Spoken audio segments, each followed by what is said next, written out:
250. That's the number that moved in January. On January 13th, Reuters put it on the wire. BlackRock to cut around 250 jobs in latest layoffs. Bloomberg framed it at hundreds.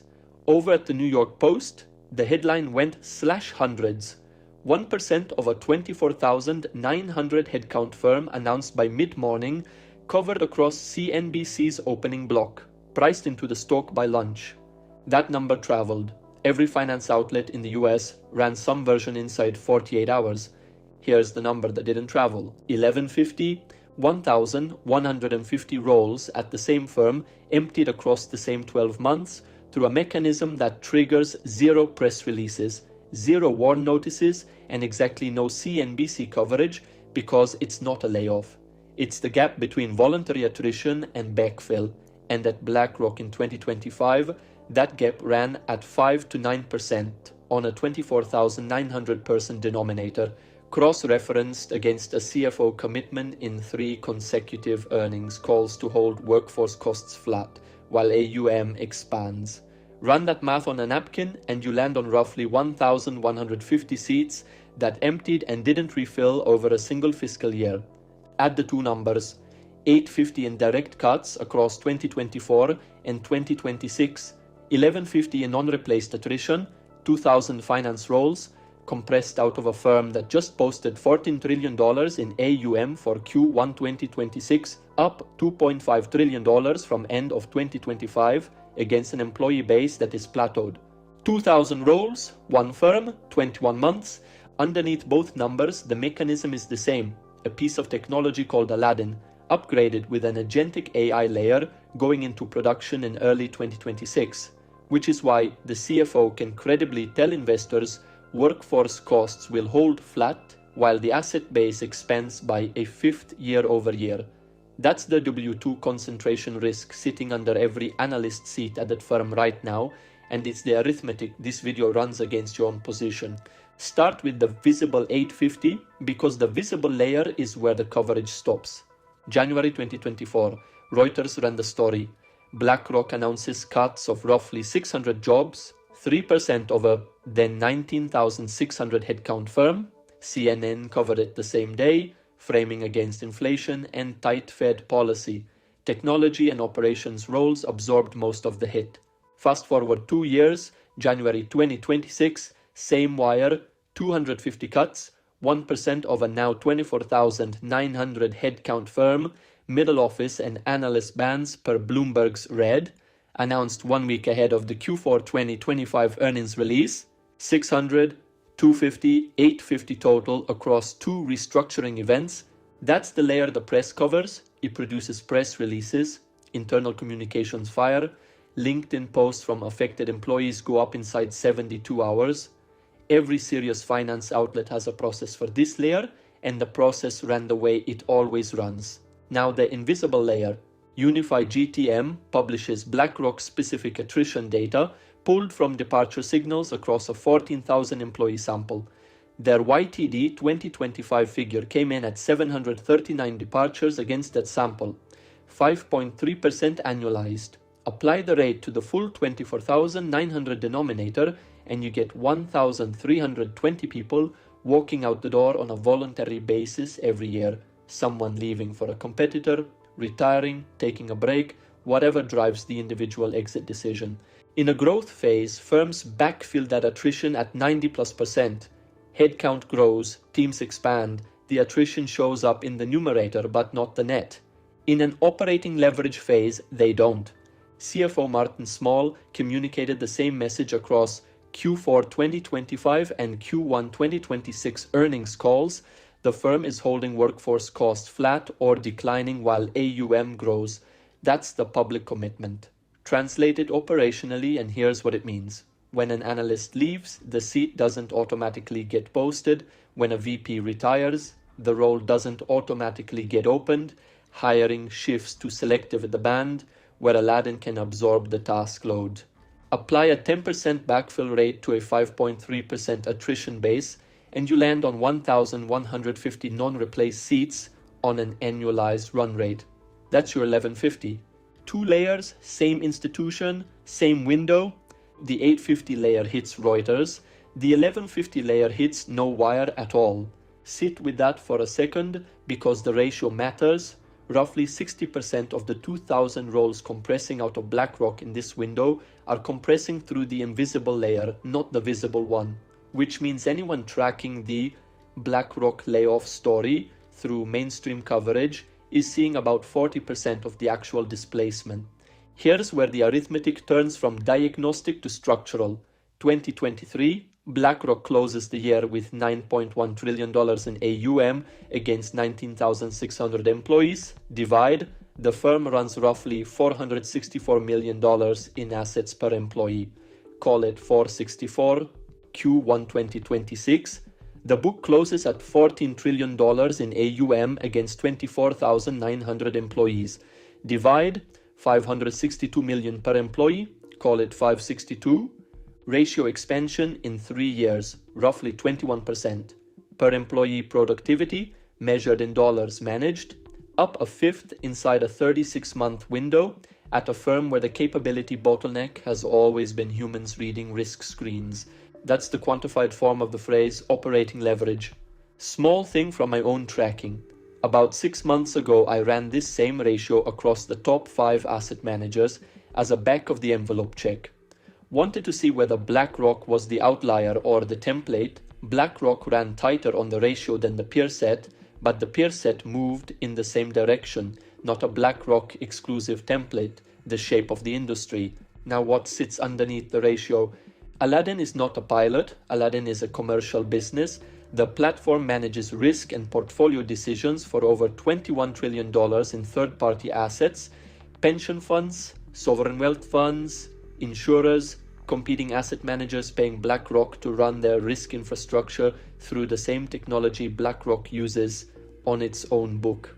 Licensing revenue runs $1.2 billion annually, growing at roughly 20% year over year. Not a technology thesis. A P&L line on the 10Q.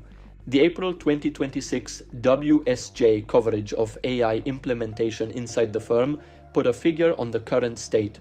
Roughly 40% of BlackRock's risk workflows run AI-driven as of publication. Not projected, not roadmapped, 40% in production today. On the institute side, BlackRock's own research arm, productivity gain figures across investment processes have been published at 25 to 35% efficiency improvement. The firm's own claim on the firm's own letterhead. Read those figures together, and the operating leverage language in the CFO's mouth stops reading as institutional disclosure and starts reading as a forecast about backfill policy for the next 24 months, which is the first place a CTA fits naturally. Because if you're sitting inside a major asset manager right now and watching this ratio expand at your own firm, dollars per head tracked quarter over quarter, you want the framework to audit your own band against it. The 2026 Finance Survival Guide is built for exactly that audit. 10 steps structured as a role-level operational map. First link below, free, 5 minutes to read, back to the math. Here's the counter case. Not softened, stated at full strength, BlackRock added roughly 5,300 net employees between 2023 and 2025, from 19,600 to 24,900.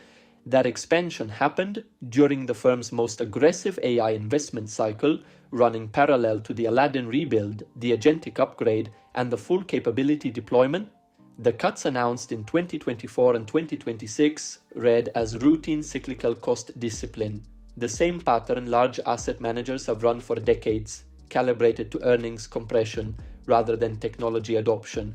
The 1% cut in 2026 is actually smaller in percentage terms than the 3% cut in 2024, suggesting AI impact on headcount is decelerating, not accelerating.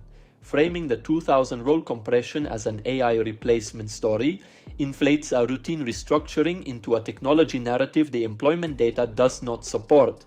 That's the strongest version of the skeptic case. People hold this position. Some of them are right on the data they are looking at.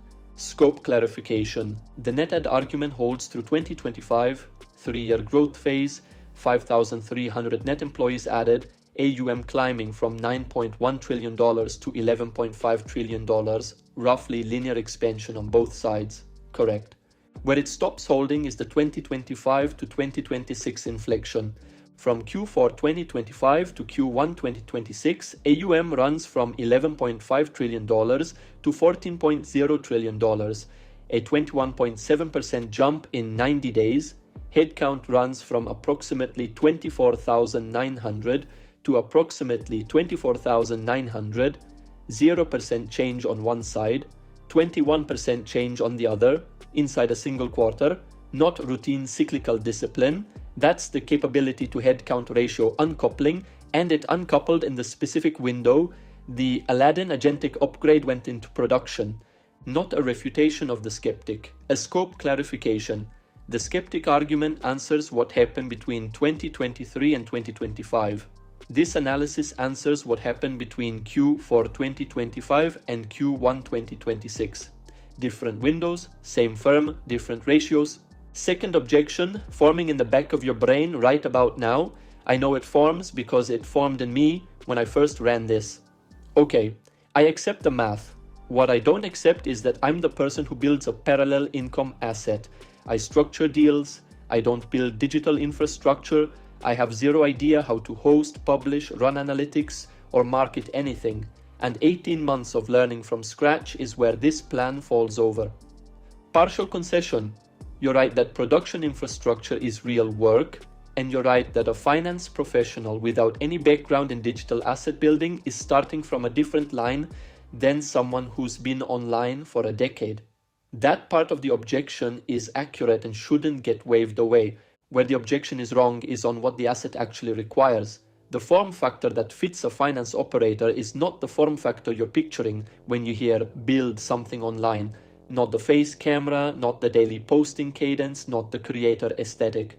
What it requires is structural knowledge you already have, a distribution channel calibrated to that knowledge, and a learning curve on the publishing stack measured in weeks, not years. The tooling has compressed. What used to take a team now takes a person with taste and 2 evenings. The 10-step framework in the survival guide sits as the survival kit for exactly this moment. Compliance audit is step 1, not a footnote, step 1. Because more than half of the perceived blockers on outside activities dissolve once you actually read your firm's code line by line. First link below, 5 minutes. Small thing from my own experience, a senior analyst on a team I worked with left about 14 months ago. Good person, moved laterally to a competitor, the kind of departure that used to trigger a posting inside 48 hours because the coverage load didn't redistribute cleanly. The seat sat empty for 3 months, then 6. At month 9, the work had been absorbed by a mix of existing team members plus a set of internal tools that hadn't even been in production 18 months earlier. At month 12, the seat remained empty and nobody asked about it anymore. By month 14, the coverage structure had reorganized around the absence, and the original backfill conversation had closed without anyone formally closing it. Not a layoff, not covered anywhere, a seat that didn't refill, and a coverage model that absorbed the gap through tools plus redistribution.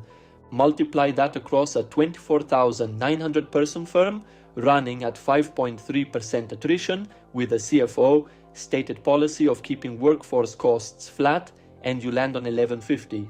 That's the 1150, not in aggregate, in specifics. 1 seat at a time across every floor of every office, with nobody writing it down in a single place. Third brain reaction, the one that forms right about now if you're still with me. Even if all this holds, my next 2 years are already allocated. Bonus cycle, lateral move, maybe an internal promotion. Spending cycles on an independent asset directly competes with optimizing the W2 I already have. Better question. The comparison you're running is an independent asset versus bonus optimization. The comparison is independent asset versus the concentrated W2 exposure you're already carrying on the income side of your personal balance sheet, held against the capability ratio at your employer that just repriced 21% in 36 months. Bonus optimization is real work. What it doesn't do is change the shape of your concentration. Lateral moves are real options. Moving from one point on the same capability curve to another point on the same capability curve doesn't add a second income vector running on rails your employer doesn't own. Position sizing. applied to a career says you don't hold 100% exposure to an illiquid position whose underlying ratio just shifted materially, you wouldn't recommend the allocation to a client. You wouldn't run it in a training exercise. And yet the exposure profile just described is the exact profile sitting on the income side of every analyst balance sheet at this firm, and at the 6 firms whose CFOs read Small's transcript and think about copying the template. That's the asymmetric opportunity the arithmetic keeps pointing at, not a promise of an outcome. A position sizing imbalance with a bounded downside on one side and a compounding repricing on the other. You're not exposed to AI, you're exposed to a capability to headcount ratio that just changed shape at your employer, and to a CFO who has already told investors in public that the ratio is going to keep moving in the same direction. That's the quotable line, if there is one. The exposure isn't to the technology, the exposure is to a ratio already repricing at a firm that has already told the market where the ratio is heading. If you work in asset management or corporate finance at a large institution and you've watched your firm's AUM-per-employee or revenue-per-employee ratio shift over the last 4 quarters, whether the shift came up in an all-hands, a strategy deck, or nowhere at all, drop what you've seen in the comments. I want to see whether the pattern concentrates at BlackRock or runs across the top 10 asset managers simultaneously. Everything in this video is the diagnosis, the 2-layer compression mechanism, the AUM-per-employee ratio shift, the CFO code decoded, the Steelman and its scope, the position sizing frame for what it means to carry a concentrated W2 against a ratio that has already moved. The build lives in the next video, not a repeat of what you just heard, the operational architecture, what an independent income asset looks like for a finance professional at this career stage, how you reposition inside your current function while the ratio keeps moving, and how you run the arithmetic on your own band rather than on an aggregate number. It's on screen now. Click the card and I'll walk you through the complete build. One last thing, if you sit at VP or above in a function with direct visibility on operating leverage planning, particularly the headcount versus AUM, modeling the finance function runs during strategic planning, and your read of the 2025 to 2026 inflection is different from where this analysis landed, comments are the right place to push back. Your inside the function read carries more weight than any aggregate ratio I can put on a slide. Thanks for the time. See you in the next one. Simone?